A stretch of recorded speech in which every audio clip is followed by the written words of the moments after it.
Sa isang lumang bahay sa probinsya, isang artist na si Lalaine ang nakaranas ng nakakakilabot na engkwentro sa mga duwende.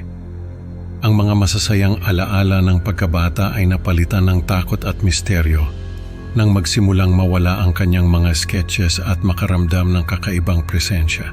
Sa kabila ng mga babala, nagpatuloy ang mga nakakatakot na pangyayari hanggang sa mismong bisperas ng Pasko ay nagising siya sa presensya ng leader ng mga duwende sa kanyang kwarto.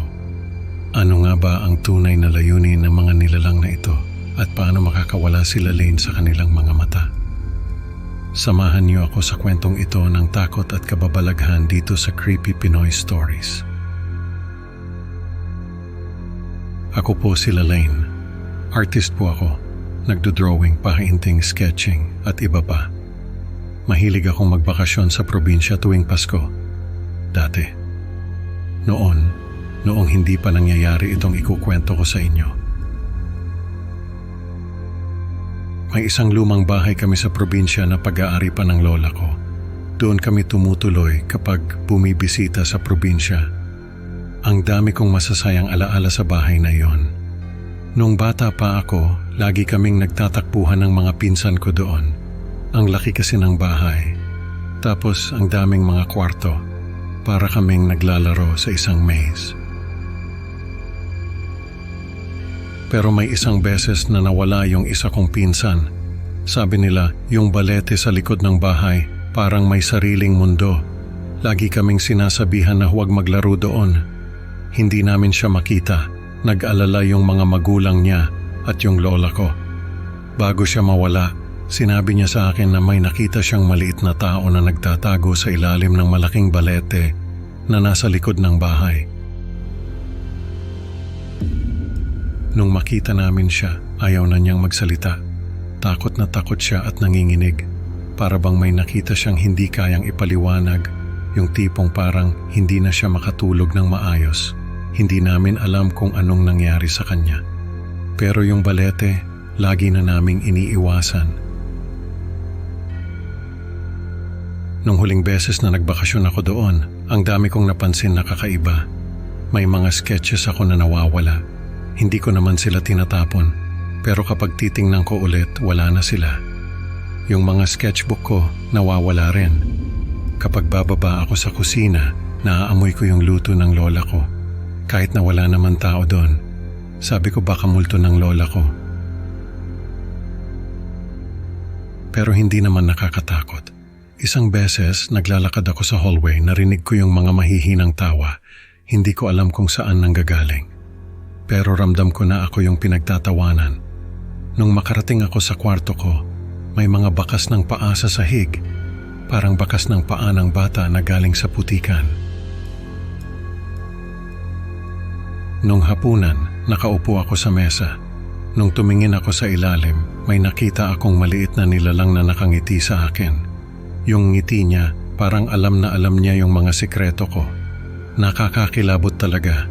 Nakita ko lang siya saglit kasi tumakbo siya palabas ng kusina. Doon ko naisip na baka may mga duwende sa paligid. Nung huling araw ko doon, naglalakad ako sa sala nung makita ko na nagkukumpulan yung mga duwende sa isang sulok. Nakatingin sila sa akin at galit na galit. Parang may sinasabi sila na hindi ko maintindihan. Pero ramdam ko na ako yung pinag-uusapan. Tapos, biglang nawala yung mga ilaw at mga bumbilya. Takot na takot ako. Tumakbo ako palabas ng bahay at pumunta sa kapitbahay namin na malapit lang naman. May nakilala akong matandang babae na sabi niya ay kailangan kong mag-alay sa mga duwende para hindi na nila ako gambalain. Sinubukan ko yung sinabi niya. Naglagay ako ng pagkain sa labas ng bahay pero hindi ko alam kung sapat na ba yun. Bisperas ng Pasko, nagising ako sa kaluskos. Pagmulat ko, nakita ko yung leader ng mga duwende sa kwarto ko. Nakangiti siya at nakatingin sa akin. Hindi ako makagalaw. Hindi ko alam kung anong gagawin ko. Hindi ko alam kung paano ako nakabangon at nakatakbo palabas ng bahay. May mga lumang remedies si Lola sa mga duwende. Naisip ko yon at siguro dahil na rin sa takot ko kaya ako nakalabas. Umuwi ako sa Maynila. Hindi ko na tinapos yung bakasyon ko. Sobrang takot ko na baka hindi na ako makabalik kung may mangyari pa ulit. Para bang may nagbabantang panganib na hindi ko kayang harapin, hindi na ako bumalik doon. Sabi ko na lang sa mga kamag-anak ko na may ginagawa ako. Pero ang totoo, natatakot na ako. Hindi ko alam kung anong gagawin sa akin ng mga duwende. Ngayon kapag may naririnig ako na nagbabalak magbakasyon sa probinsya, sinasabihan ko sila na mag-ingat. Baka kasi may makita silang mga duwende. Sa kwentong ito, natutunan nila Lane na hindi biro ang makipaglaro sa mga duwende. Isang paalala na may mga bagay na dapat iwasan at igalang. Salamat sa pakikinig mga kaibigan. Huwag kalimutang mag-like at subscribe para sa mas marami pang nakakatakot na kwento dito sa Creepy Pinoy Stories. Excited na akong makasama kayo sa susunod na upload. Hanggang sa muli, mag-ingat at laging tumingin sa ilalim ng kama.